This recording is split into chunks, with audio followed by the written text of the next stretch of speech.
Welcome, ladies and gentlemen. You are listening to the Money Down Pod. I am Kayvon Izami alongside my guy Sean White. You can follow him on Twitter at DumpsterFireFan, myself at Kayvon_sports. Welcome to a prediction Saturday here as we are breaking down all of our picks for three different sports. What a show it's going to be. We're going to talk about our college football plays this weekend. We're going to talk about our NFL plays this weekend, and then we are going to give you guys a quick preview of who we believe will be in the NBA Finals. And then we'll wrap it up with some McCaffrey to the 49ers talk. Is it a smart move? Who won that trade? We'll give a quick little breakdown on that as well.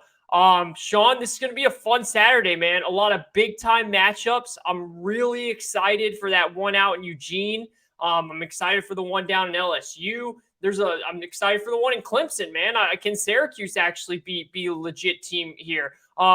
What are you looking forward to most this weekend? And if you want to start off by giving us your first pick, go for it, my man.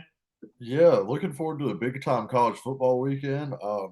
I sent Kayvon the picture earlier. I actually got the 3 TV setup going at my house Oh, now. I haven't looked at. Is that what you just? Oh, I got to Yeah, look at that. yes, I got the 3 TVs on the wall. I'm gonna be watching multiple games at the time from now on each Saturday. It's gonna be a good time. I'm pretty hype about it. So, yeah, leading into this first group of picks right here that I've got going, I like this. Oh, yo, Clemson. that's the setup right there. Yeah, it's That pretty is a cool. legit setup right there. Sean sent me a snap of this. Damn, and you got them all mounted too. Yeah, they're all That mounted on the wall. I'm that's legit. as the game's on, I'm building the pool table in the background back there. We're gonna be looking good in the game room up Yo, there. that's So, that's sick. so I'm pretty hype about it. But the first game I want to talk about is this Clemson Syracuse game. I actually like Syracuse plus 14. Don't like them Wow. to win. I like them to keep it close. I think they usually play Clemson really well. I know it's different style offense and stuff like that. But man, they've been rolling a little bit, and I think Yep. they're going to take that record seriously. I think they're going to come through, give Clemson a game, but I think Clemson's going to come out on top. So give me that plus 14 for Syracuse there.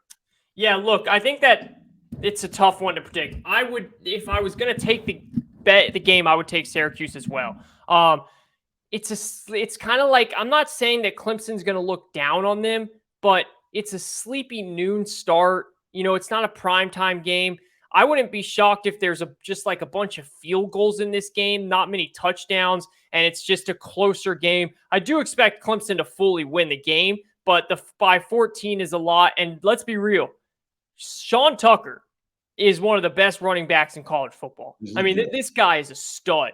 And I know Syracuse has some good offensive linemen that could be NFL worthy, and this will be a good matchup to see how they block some of the guys. I'm going to go and start off with what I think is the biggest matchup of the weekend. Give me the UCLA Bruins +6. I love you. I think UCLA can win this game outright. And this is why. All right, look, Oregon's been impressive. Bo Nix has been impressive. He's kind of revamping who he is as a player. Dan Lanning's been impressive. And it's really impressive to be able to bounce back after one of the worst losses you've had against Georgia. I mean, that Georgia, it was a romping, and everyone thought, oh, here we go. Oregon's going to lay down. It's going to be rough. And they didn't. This is the thing with UCLA, though. This will be by far the most physical team that Oregon has faced since that Georgia game.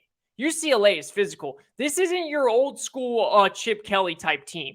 This is a physical team in the trenches. And one thing we know, and credit to Bo Nix, he's been great, but when you get pressure on him, and when you can be physical with him, and when you can run the ball the way UCLA can run the ball, and when DTR is playing the way DTR is playing, you can cause problems. It's going to be tough because that place is going to be insane. The weather's looking a little rough, which I think leans towards UCLA because I think UCLA is the better football team in terms of running. And again, in terms of being physical, which helps in this type of rainy weather. So give me UCLA, man. I'm taking them +6, but I'm definitely sprinkling on the money line for them to win outright. Yeah, I had that as a pick too, but I wasn't going to mention it because I honestly the telepathy between us, I thought that was going to be one of your picks Yeah, today. I good love call. that pick, man. I love that out there. I don't trust Bo Nix at all, even though Oregon's been Yeah, rolling people. I've never been a big Bo Nix guy. Always kind of faded him in big time games like this. UCLA has a way more dominant line of scrimmage, in my opinion. They're going to run the ball with Charbonnet. They're going to have DTR kind of out there, and DTR's experience is going to come through here in big time college good games like point. this. I don't see UCLA tripping up against Oregon right here. I think UCLA actually has a good shot of going undefeated this year now. They have a really good team that I wasn't buying earlier in the year, but from what I Same. can see, they actually can play physical, almost akin to a Michigan, how they play. So I actually like UCLA as well. That's the pick right there. I don't see how Oregon's really favored, to be honest, in this I game. agree, and by favorite by that much too. I'm totally with you. So another team that I can't see being favored that much as well. I like Oklahoma State +6 against Texas. That's a I don't weird get one. it. Yeah, I don't get that at all. I thought Texas was going to be underdogs. I was going to take Texas in a close game, underdogs wise. But then I looked at the line and I'm like, wow, +6. Oklahoma State makes no sense to me. Texas is playing good, but they're not playing good enough to be favored by 6 on the road. I can't buy that at all. So give me that Oklahoma State +6 against Texas today. Texas offense is good, but I don't think they're TCU good the way Oklahoma State battled with them. So that's going to be a tough one for Texas to be able to pull out, especially with all the points. So give me Oklahoma State. This is to me the most confusing line of the weekend, man. Like I looked at this and I immediately bet Oklahoma State, and maybe it's a trap that we're running into. I don't know, but dude, it's in Bedlam. Like I know Spencer Sanders is reportedly a little bit banged up, but he can't. Like he's gonna be able to play. I don't know. I'm with you, man. That's a bet I took as well. And plus, Mike Gundy's a good coach. To be 6.5 point underdogs at home, I'm totally with you there. I like Texas, but I don't think they're good enough to be 6.5 point favorites on the road really anywhere right now. So I am there with you on that one. I'm gonna go to a game that's not going to be talked about as much, but it actually is a big game in terms of the Big Ten West. And the Big Ten West is really ugly right now. But Sean, there is a program right now that is in complete disarray, and that's the Wisconsin Badgers. Two more students entered the transfer portal this week. They have had, since this firing of their head coach, they have had two or more students leave every single week. I mean, they're just people are just leaving that program right now. Jim Leonard's supposed to be some savior. Look, it's only 2 games. Who knows? But they lost to a terrible, terrible Michigan State team last week. Purdue, on the other hand, they've won 4 straight. They are neck and neck with Illinois to win the Big Ten West. And I just think that they are the better football team. I think Purdue's decent enough on defense to stop Braylon Allen on the run game. Wisconsin can't throw the ball worth hell. And I think Purdue's going to be able to throw all over Wisconsin's banged up defense.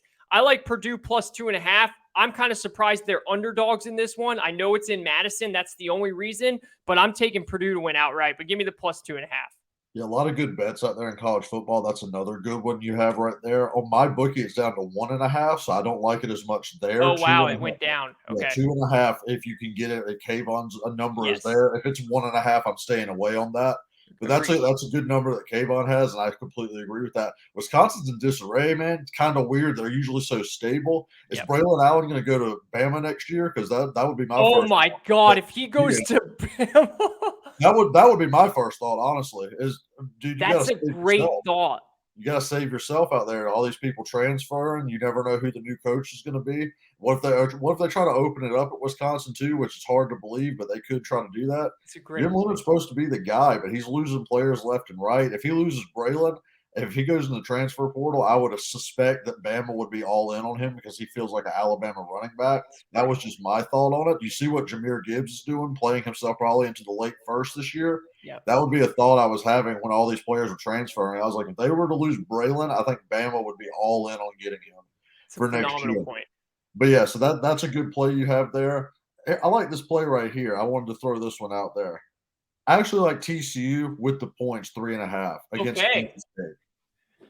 I'm not a big buyer in Adrian Martinez. I'm not a big buyer in Kansas State. I think they're doing well for this year, turning it around a little bit from a down year last year. But your guy Dan on the other show that you do, Fighting Chance Fantasy's college betting show, Yeah. y'all had me on a few weeks ago. I'm telling you, he was all in on He TCU. loves them. kind of convinced me a little bit. I'm buying TCU this year. I think that offense is legit, and they finally did what I've been wanting to do is getting Quentin Johnston involved. Yes. Now that he's involved, that offense looks like it's rolling over people, and I don't think Kansas State's going to stop it. I don't think they're going to score enough points either to outplay them. So give me the 3.5 with TCU today. Dude, Quentin Johnson is so good, man. Oh, I want him on the Jags. He's my number one player. I want on the So Jags. that's what I wanted to ask you real quick. How high will he go, do you believe, in the draft? I think he's playing himself in the top 15 right now. It looks like it, man. He's got to be top 15, top 20. I think really objectively, if Smith and Jigba comes back the way he played, I think you can look at a Smith and Jigba, Jordan Addison, Quentin Johnson top 3 in whatever order you like to put them in. I like bigger receivers. I think Johnson's going to test really well as well. So I think he's going to be up there just for his size and speed combo and his jump ball ability, where the other two are a little smaller. Smith and Jigba might have him on tape for 3 years, but it's going to be up there. It's going to be a pick your poison type thing, how it always is in the NFL draft. Which receivers do you prefer? Which one do you need in that basketball kind of lineup type of thing that people like to build? But I think him, Addison, and Smith and Jigba's kind of separated as the top 3 right now. And Boute's on the back end. Boute kind of dropped because of the way the quarterback play is and the way he finally broke out last week. You can still turn it around as long as Jaden Daniels keeps playing like that. And we'll get to LSU and Mississippi here in a second because I have a bet on them that I was going to finish off on. But this one right here with Quentin Johnston, love Quentin Johnston. He'd be my number one pick for the Jags because we need a bigger receiver. And I love watching him the last 2 weeks. Yeah, this receiving class is going to be awesome. So not to put you on the spot, but I know you study this stuff really well. Have you seen a receiver of his size with, like, do you have a comp for Quentin Johnson? Because that dude is huge with speed. I can't think of a comp for him. I've been trying to put one together. I wanted to say AJ Green, but AJ Green wasn't that fast. So it's really and it's blasphemy to say. It's kind of like a poor man's Julio, to be honest. That's the best comp I have for him right now. I can't give him Julio because Julio was such a good prospect, you know? Yeah, that's true. You can't really put like blasphemous stuff out there like a Randy Moss or Julio, but that's his size and speed comp. Exactly. His tape just doesn't match up like that. Yeah. But at the same time, he was in TCU. They weren't doing the air raid last 2 years, so he wasn't going to have the numbers. And then they kind of didn't use him as much in the beginning of the year. I don't know if that was a game plan specific thing or if they wanted to work him into the offense. But now that they're using him, man, that size and speed comp, that's where he's at with the 6'4", the 200-pound frame, and the speed he has. Because he's going to run low 4.4s, maybe high 4.3s at the combine. Yeah. He's out there, man, as one of these best height, weight, speed prospects you're going to see, and his hands are good. So he's going to be a very good eval, and I can't wait to try to put a better comp together for that. But right now, I don't want to sound hyperbolic, but I think he's more of a poor man's Julio right under him as a prospect. No, I mean, his body looks like it. Literally, he looks like Julio Jones. He is phenomenal, and that's a good breakdown right there. Much more of that to come as we get towards draft season. On your pick, TCU should win this game, but I worry, man. Kansas State is like this team that's like a bunch of gnats, and I just feel like they're always upsetting people. But Adrian Martinez, and this might be the shockingest thing of all of college football, the man hasn't thrown a pick yet. How is Adrian Martinez not thrown an interception yet? Scott Frost looking bad. I know, dude, it's like terrible. But what we know about Adrian Martinez, that could come out at any point now. I'm going to go with another game that's not really high caliber, but look, it's just we're trying to give out winners here, and I think Texas Tech absolutely smashes West Virginia. I have Texas Tech -6. West Virginia, listen to this. This is mind-blowing to me. Baylor had 4 turnovers last week, and they still put up 40 points. How do you have 4 turnovers and still put up 40 points on a team? The Red Raiders are 7-3 against the spread in their last 10 against West Virginia. Texas Tech finally comes back home. They just went through a gauntlet schedule between Oklahoma State, Kansas State, and they outgained all of those teams. They just weren't able to win. I think they come back home and destroy West Virginia. Again, not a marquee game, not a fun game, but Texas Tech is going to run all over West Virginia. I love them in this spot. Yeah, I agree with that. West Virginia's defense is nothing to write home about at all. They're one of the worst units in the country, in my opinion. They're not going to be able to stop anybody. That started from that Pitt game in the beginning of the year.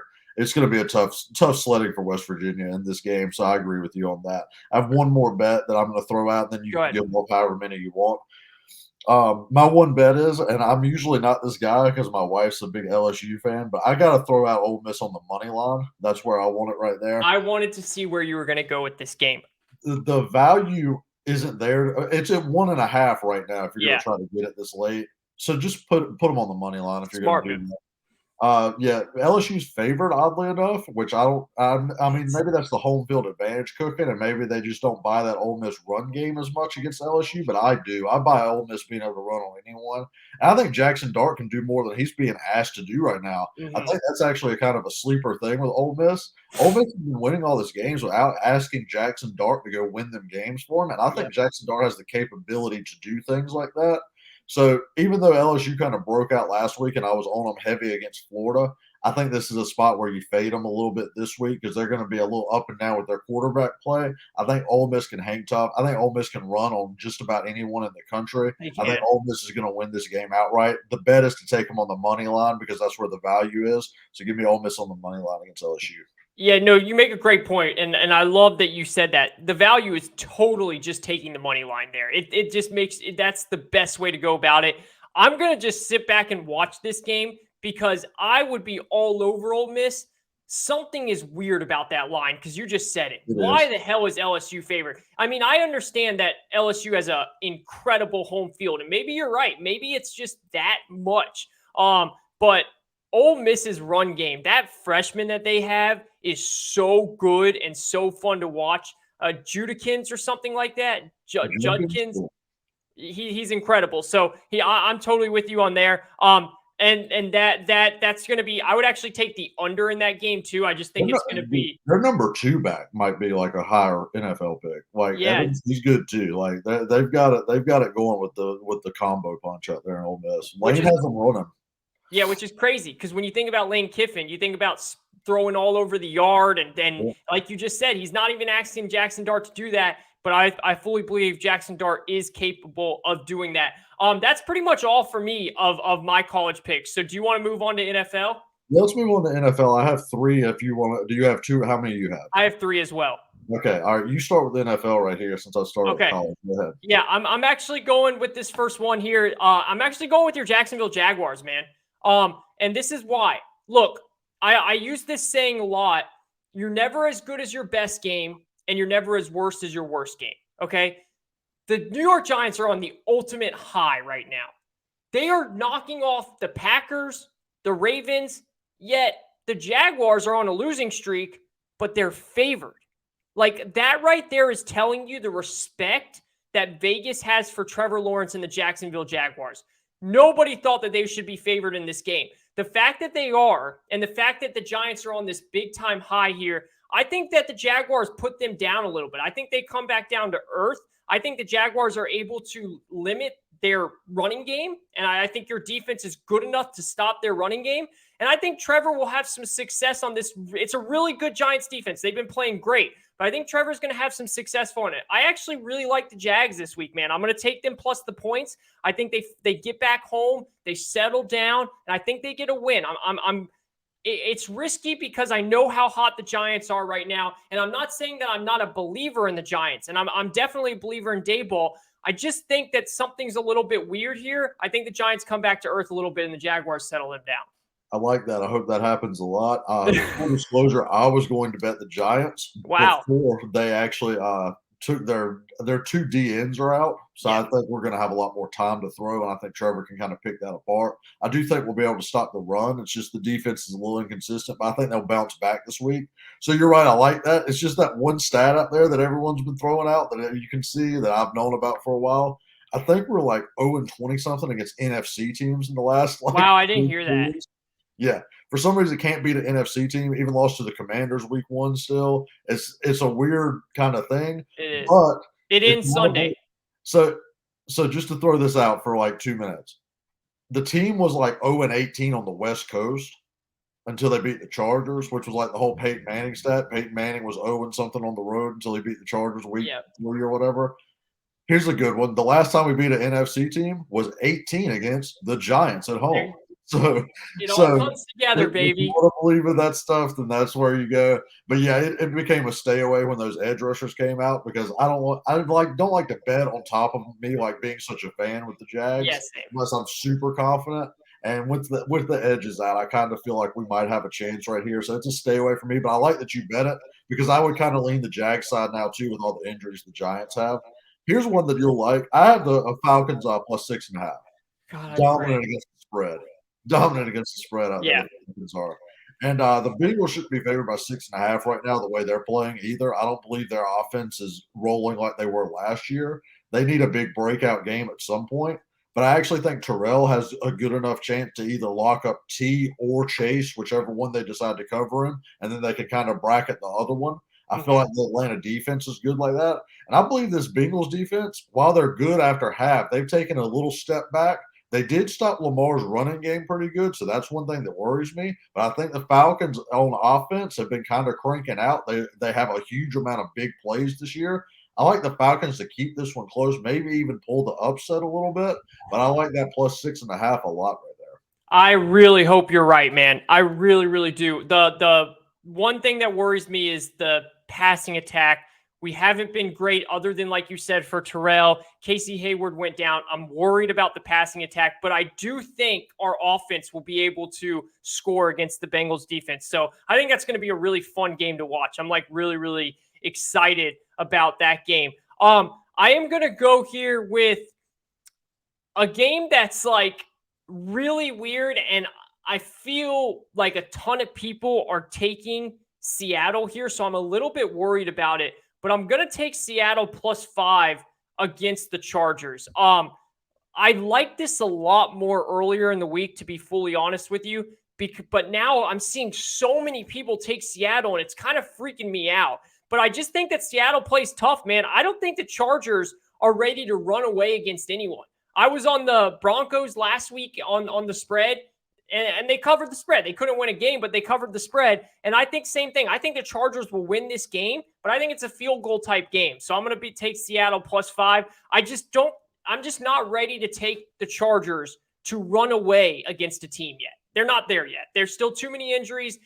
What happened to J.C. Jackson, man? I mean, oh my goodness. When are teams going to start to learn to not pay Patriots cornerbacks? Like, just stop doing it, because Bill Belichick knows what he's doing there, and it's completely different when they leave the Patriots. But anyways, I think the Chargers win the game, but I don't think they win by more than 5. Yeah, I love that bet. That's a big time bet right there because the Chargers coaching is atrocious in my It opinion. is, And we dude. should hammer this maybe next week, especially if it happens again. But the Chargers are in all these close games because their coaching, both Staley and their offensive coordinator, are both not great at all. You're so right. They're both bad. Staley goes for it in the worst times of all time to go for it ever. Like, okay, you're Mr. Analytics. It's not time to go for it right here, but it keeps other teams in games. And I get leaning on Herbert, but if you watch Herbert, Herbert's still a young quarterback. Herbert's still doing some young quarterback stuff. Yeah. He's not quite as efficient as he was last year. I think a lot of that has to do with Keenan Allen. I think we haven't given Keenan Allen a lot of credit where he needs to have credit for these first 2 years that Herbert's had. Just consistently being able to be open at any time and have a safety blanket like that has kind of been like having a top tier tight end for a quarterback. Yeah. I think Herbert really misses that with Keenan Allen out. I think that's keeping these games closer as well. But I mean, the Chargers just don't play in a blowout game unless it's them blowing out. They don't blow anyone out. So you've got to take the points right there with a feisty Seahawks team out there. Geno Smith, you got the weapons. I mean, Staley's proved he can't really stop teams either. You're right. And that's even with all the talent they have. So yeah, the points and the Seahawks are the way to go there. Don't know if the Seahawks pull the upset, but you definitely go with the points there for sure. So I love that. Here we go for this one.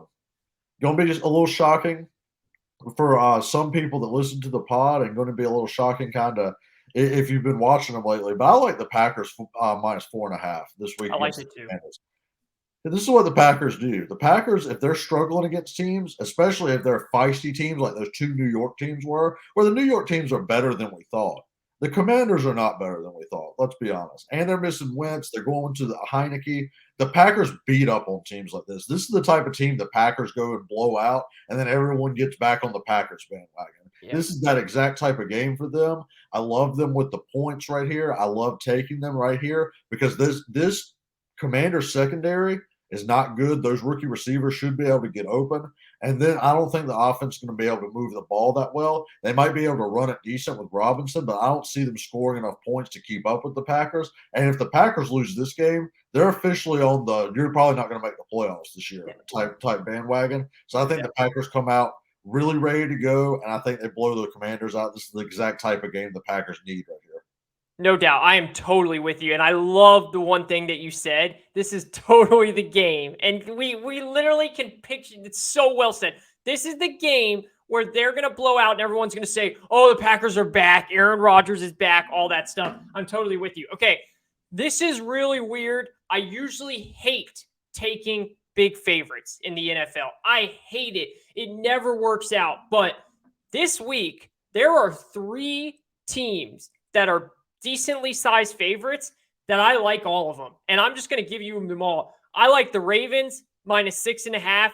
I think the Browns are spiraling right now. And I just think the Ravens have to win this game. And I think they'll win it by a touchdown at least. That's my least favorite of the 3 bigs. The next one, again, I never take a spread like this.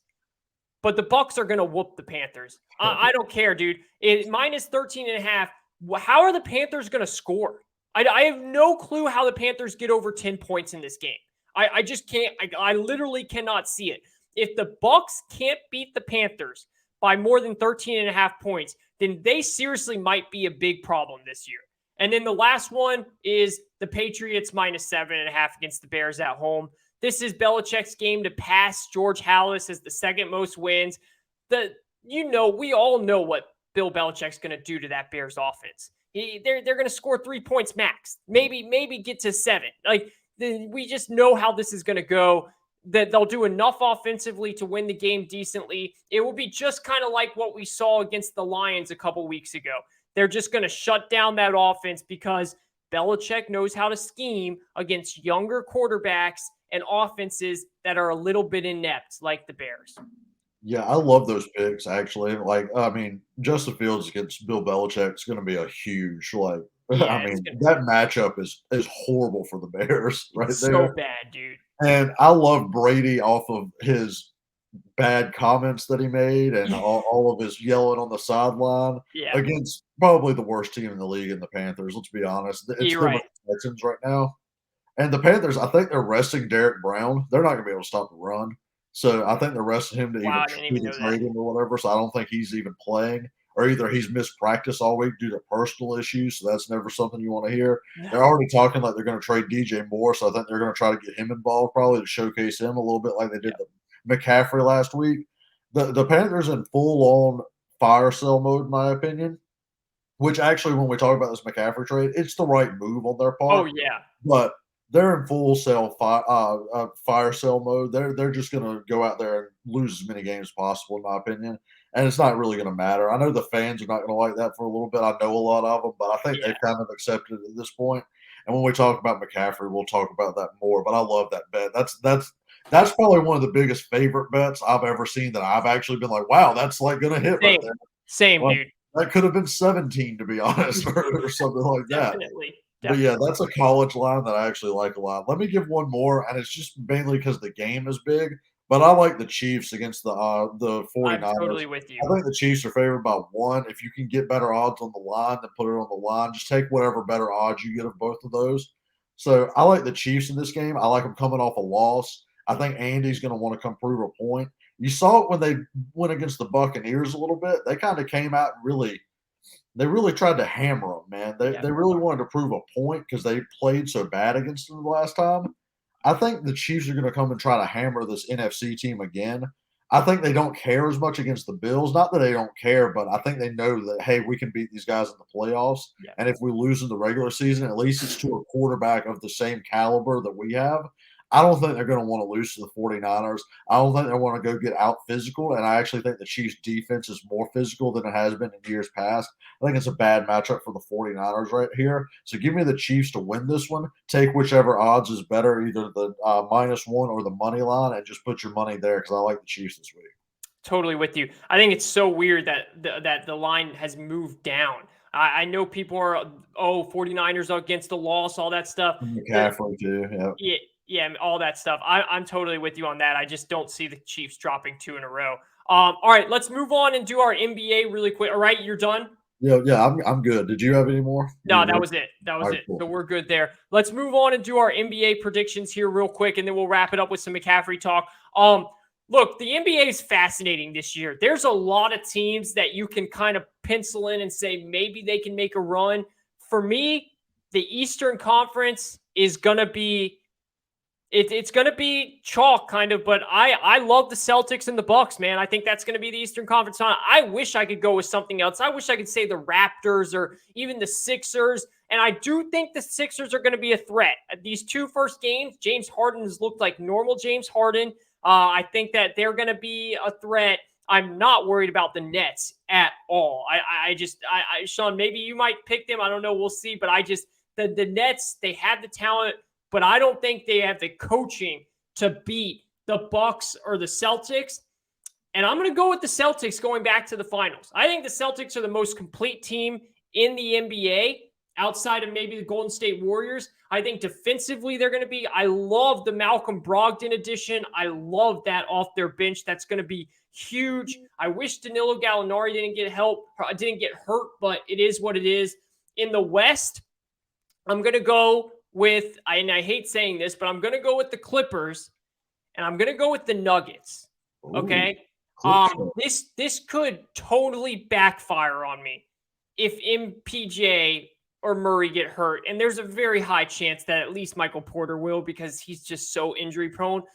But I really like this Nuggets team. I like the moves they made. I like Michael Malone. I just think the Warriors are going to have some hiccups. I think that the stuff within the Warriors locker room is much more serious than people are making it. I know that they're the Warriors and they can play around and all that stuff. You saw Andre Iguodala screaming at Draymond opening night because he was talking to LeBron at the half court area. Curry was yelling at him like, "Why would you do that? Why are you talking?" Like I just think that there's some tension there. That they're going to be a great team. Don't get me wrong. I almost picked Memphis, but I think the Clippers and the Nuggets will be in the West, and I'm going to have a Celtics-Clippers finals, and I'm going to have the Celtics getting revenge and winning the whole thing. Well, I went with the Clippers all the way. That's something from you because you've been one of the up and down ones on that. So you're going with Kawhi and all them stays healthy and everything. I am putting faith, and this could backfire big time. But I love Ty Lue, man, and I think Ty Lue gets it right. And it sucks to say that, but I think Ty Lue. I think Paul George won't choke for once. I think John Wall is going to have a good season. I love. I'm blanking their point guard's name, but I love their point guard. Yeah, I love everything about the team. I think Zubac's a good center. I think Ty Lue will get them straight. I wouldn't be shocked if they clippered like they always do, but I'm going to take the chance on them to go to the finals, but I think the Celtics will beat them. So I've been burned too many times by the Clippers and Nets. I took them off. Totally fair. Totally fair. I mean, it would not shock me one bit if somehow both one or two or both of them figured it out and was fine. They have more talent than anybody, both of them. But Ben Simmons, the way he's been mentally, I just don't know. I can't trust the Nets like that. And the Clippers' injury luck, man, it's just been it's a lot to ride with the Clippers just being healthy like that. So that's two things. It's funny because we're going to have 3 of the same teams out of our 4. The East is obvious. You got to chalk that. Like it's going to be obvious. I think the Bucks are going to be there no matter what. I think they're going to be on a revenge tour. And I think the Celtics are going to be up there as well. I think the Bucks beat them this year, though. I think if Middleton hadn't got hurt last year, they would have beat him. And while Brogdon is a key component of this Celtics team, I think Joe Ingles is actually really good for the Bucks. So yeah, I agree. So the way they made that transition there, I think he's actually a key component. I think the Bucks are going to be better this year. I think it's another year of Giannis kind of being like man, I was dominant last year, but I didn't make the finals, and now nobody wants to talk about me as much like the So hardcore true. NBA guys do. But man, the casual public really are talking, oh, Nets, Clippers, even some saying the Nuggets are back and still talk about LeBron and stuff, and Yeah. everybody's on Jason Tatum now. I think Giannis is going to want to come out and really show that he's the guy again. So I kind of like them in the playoffs. The Celtics had no answer for him last year. None. You're So he right. just gets a little bit of help from Middleton. I think they're going to get over the hump. On the other side, I had to put the Nuggets there because I've been buying this team for a You while. have been. I will give you credit. You have been on the Nuggets for a long time. They're finally constructed the way they're supposed to be constructed. And see, I think they're going to actually drop some games like they did against Utah and stuff like that. But you saw they came back and beat the Warriors without Jamal Murray. I think that's smart. I think they need to really limit Murray and MPJ's play through the year, ramp them up the last month or so of the season to get them in the playoffs. But then when you get in the playoffs and you flop a starting five at the end of games of Murray, Jokic, MPJ, Gordon, and right there, that's a five that can handle any five out there offensively and I think defensively because you can hide Jokic then with Porter Jr. and KCP out there because I think Porter Jr. can defend a little better than he's shown so far. He's got the length, and KCP Gordon's can actually a defend good too. defender as well. So I think that they can actually hide who they need to on defense while being a top scoring group. So I like them a lot to make the Western Conference Finals against Memphis because I'm a big Memphis believer too. I think once Jaren Jackson Jr. comes back, they're going to keep that same swagger they had. I actually think they want the Warriors, which is kind of weird to say. I think they want to play them in a playoff series. Get them. They have the wings that can actually defend out there with Bane and them. And I think they might try to trade a little bit of Dylan Brooks and one or two other guys and try to get a different player out there because they have some picks they can move. I think they're going to make a move and try to get another wing to go with Ja, to go with Bane, and to go with Jaren Jackson. I like Memphis a lot.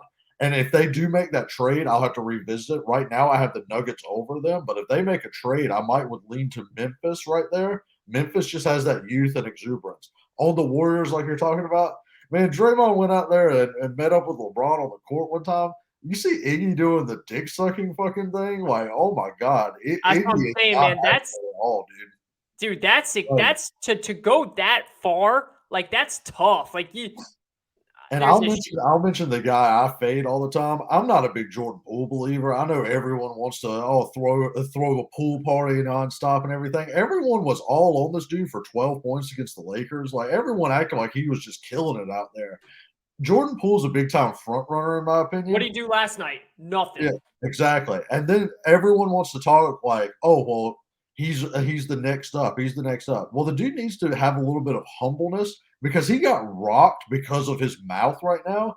And you can say what you want to say. If you listen to Clay and Steph in interviews, they're kind of sick of the dude's attitude too. They are. It's not just Draymond that rocked him. A lot of people on that team a little bit sick of how this dude's acting and everything. So I think this is going to be a little weird year for the Warriors internally. I don't think it'll hold them back from being a good team. I just think they lose in the playoffs, and then we're going to get some crazy offseason drama with if Draymond stays or goes because I think he might be out of here after this year. So that's where I'm at on the Warriors. Give me 1 second on your Lakers. I know you don't want to talk about. Let me hear about LeBron. Let me hear if they have a move they can make. Do you think they hit the play-in? Because I have them in the play-in right now. That's where I have them at. Yeah, the most that they can make is the play-in. The most. I mean, dude, this is pathetic. I mean, even Nick Wright has gone on to just doing year 30 LeBron scoring tweets. Like that's where we're at about winning at this point. That's what it is, man. It's so unfortunate, man, because you have guys that can. LeBron can still win. AD can win, man, but the roster is so poorly put together. I mean, it's so – look at LeBron teams that have been successful. He's never had a roster like this, ever. And listen, you can say all you want, it's LeBron's fault. Yeah, LeBron wanted Westbrook. But then LeBron this offseason said trade the guy. And the Lakers are so damn worried about those future picks. They could have Kyrie right now. Dude, they could have – Utah was genuinely interested in those picks for Donovan Mitchell. They were. Do you know Danny Ainge and he wants those unprotected picks? He wanted those picks. They could have pushed the limits and maybe got Donovan Mitchell, or they could have traded for Malik Beasley, Bogdanovich, Mike Conley. They could have gotten a tree. Buddy Hield, Miles Turner. There are so many players that they could have gotten with those picks that immediately make this team so much better. But this is what people don't understand now. Everyone's saying, oh, don't worry, the Lakers can make a trade. Do people not realize that now, if they try and make a trade, every team is going to be able to hold over them? Oh, look, you're starting off the season bad. You're desperate. We don't need to make this trade with you. We want more. They put themselves in the dumbest corner ever by waiting for the season, thinking that something magical. They lost to the Clippers by 6 points 2 nights ago. Russell Westbrook went 0 for 11.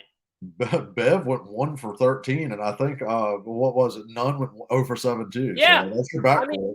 And you lose by 6 points. Like, you have enough players. Lonnie Walker was awesome. You have players to keep it close, but you can't have players going 0 for 11, 1 for 13 and all this shit and expect to win games in the NBA. It's an absolute joke. It's a terrible roster construction, and the team's going to spiral, man. The team is going to be an absolute disaster. They will have to make a trade, Sean. They're going to have to. LeBron's going to put the pressure on them to make a trade, but it's not. They're going to lose so much value of what they could have done. And at this point, when you make a trade, how long is it going to take to incorporate those guys? Like, if they really put themselves in the worst possible hole because they were greedy, because they genuinely were worried about 9-year-old kids out there that will be draft picks in 2027 and 2029. That is the dumbest thing ever. If you're worried about that, trade LeBron.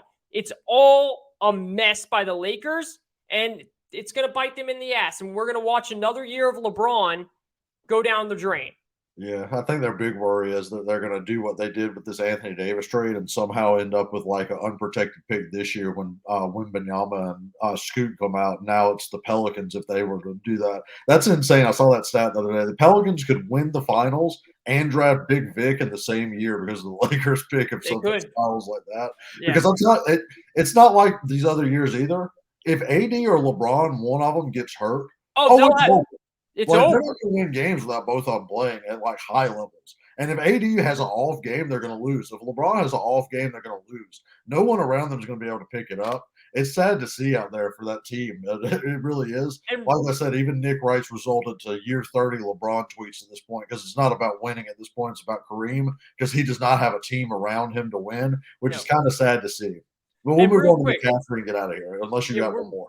Yeah, real quick on this. I see a lot of people saying, well, the Lakers championship team, they didn't have that great of shooting. First of all, they had guys like Caruso and KCP who hit big shots in big moments. Like, those guys can shoot the rock really well. Second, they had a defensive core, which is why I think it's so dumb that they didn't make the trade for Miles Turner. You could put Anthony Davis and Miles Turner back there together. You're going to be one of the best defensive teams in the league. And then you have Buddy Hield being able to shoot the rock. Lonnie Walker can shoot decent. LeBron can shoot decent. It opens. Kuzma was able to shoot back then. It opens everything up. So they could have made moves and they didn't. They screwed it up. But anyways, let's get off the Lakers and let's go to McCaffrey here. Sean, I have an interesting take that I want to see your thoughts on this. I think the 49ers got fleeced. I think the 49ers, and this actually makes me mad, man. It actually makes me mad that the 49ers did this trade. As a Falcons fan, you gave that many picks up for a guy, and this is why I say that. Listen, McCaffrey's a good running back. He's still young. But, Sean, what is the one thing we see with Kyle Shanahan's system? It is a hard-nosed system on running backs. There is a reason why this team goes through 3 to 4 running backs every season, because he runs the shit out of his running backs. He runs them like crazy to the point where they get hurt. Sean, unless they plan to use CMC as like a slot receiver and keep running the ball with Elijah Mitchell when he comes back, I think it's inevitable that Christian McCaffrey will get hurt in this system. I think it is absolutely going to happen. And I don't wish that on anybody, but his durability issues in this type of pounding system is a recipe for disaster. I think they overpaid. I think the 49ers think they're the Rams right now. Fuck these picks and all that stuff, trying to be like the Rams. They overpaid like crazy for CMC. Yeah, see, I was going to come on here and say that exact take that they I got love it. fleeced because honestly, a second, a third, and all that, and the other fourth, and all that for a running back right now, especially one at his age and his contract number, which I see a lot of people, oh, the contract's not that bad. Oh, it's going to be fine after the NFL goes up. That's still a big contract for a running back that gets hurt a lot. That's a big contract for that. And I get being all in, but again, this is an injury-prone running back group that gets hurt, and you've invested now a third in Sermon that's not on your team anymore. You have your sixth in Mitchell, which actually hit. And then you have McCaffrey over here with all these picks. They have Jordan Mason as well. They just invest a ton in running backs. And I didn't think it was necessary to do because Shanahan kind of takes these random dudes off the street and turns them into stars. Jeff Wilson Jr. has been running fine. Like it hasn't been the running game that's an issue. So I do agree that maybe Shanahan in his head is like, all right, when it does come crunch time, we won't do it right away. We're going to make the playoffs when it's crunch time. We're going to be able to, versatility-wise, move Debo, McCaffrey, and a different running back around. You're not going to know who gets the ball. It's going to be hard to keep up with that motion, and we're going to slam it that way. But then again, is McCaffrey going to make it to the playoffs? Like that's the other thing you got to worry about. So I don't like the trade at all for the 49ers side. I get going all in. You could have went all in by getting another pass rusher. You could have upped that offer and tried to get to Brian Burns or something. You could have really gone all in a different way than getting a running back that's old like that. Because I'm gonna be honest with you, McCaffrey's kind of lost his burst, man. He doesn't have the same speed he used to have. So he's gonna be getting hit a lot more than he used to. It's not like he's gonna be like Debo weaving through 5 and 7 defenders, how Debo does. He's kind of lost his burst a little bit with all the injuries. So it's gonna be interesting to see how they use him. He is gonna be a slot matchup nightmare. But that's on trading a lot of money for a slot receiver that's injury prone if you're even going that way. So I don't love that trade on the 49ers side. For the Panthers side of things, this is exactly what you had to do. And you got smart. to go for it. You needed that a lot. You now have one first that could be the number one overall, 2 seconds, 2/3. You're good to go in this draft. That's a big rebuild. Depending on what young talent you do keep, whether they trade Derek Brown or Burns, they're both young. If they do keep him on that defense, they still have Jeremy Chin and J.C. Horn in the back end. Then you're looking over there on the offensive side. If they do get rid of DJ Moore, they do still have Terrace Marshall, but they're going to have to invest in receivers. The good news is a lot of receivers in the drafts each year now, and you have those 2 seconds. You can really rebuild yourself there if you need to. And the O-line, while everyone kind of hates on it, it's a young O-line, and they're kind of coming together. They're not as bad as people make it believe. Baker kind of actually hurts the O-line a little bit, the way he was hurt holding the ball and getting passes batted. I kind of like what the Panthers are doing here. They're setting up for a rebuild. And like I've talked about on this pod, could these picks, if they keep trading people, be enough to entice a Sean Payton to go, I can build a team like this? If they can't get a Sean Payton, can they go get a big-time coach that goes, I can get whatever young quarterback I like. I have a ton of picks that I can really put my fingerprints on and build a team the way I want to. I think the Panthers are absolutely doing what they should do. They should lose as many games as they can this year, even though if you're a Panthers fan, that's hard to deal with. I think this is exactly how you rebuild a team. They've done a good job of it. I got to give them credit there. Yeah, no doubt. And I just want to get one more thing out.